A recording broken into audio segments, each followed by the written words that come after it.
Let's make Sunday dinner together. This week I'm going to be making a braciole, just like my mother taught me to make it. My favorite cut of meat for this is flank steak. It is so tender, seriously, do not buy the top round. It takes so long to cook and it always ends up being tough. This cut is a little bit more money, but if you're going to treat yourself, it's worth it.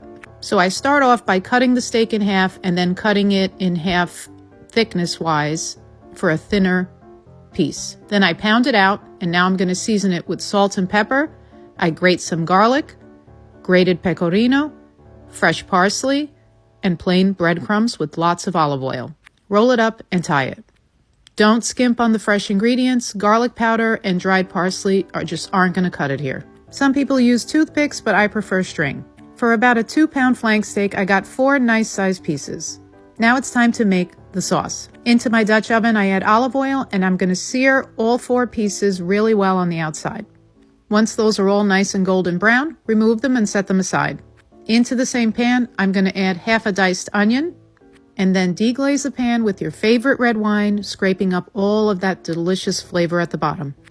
The rule with wine is if you would drink it, it's good to cook with.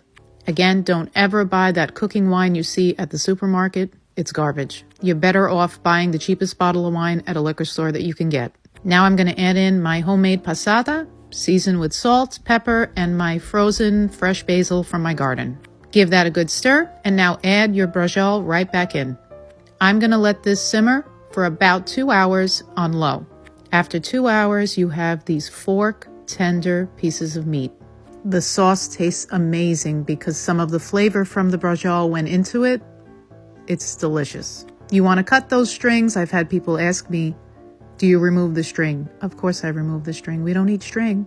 And look how fork tender that was. It's amazing. Such a treat on a Sunday. Like and follow for more. And check out my Instagram where I'll place my full recipe as well as on my website. Link in the bio.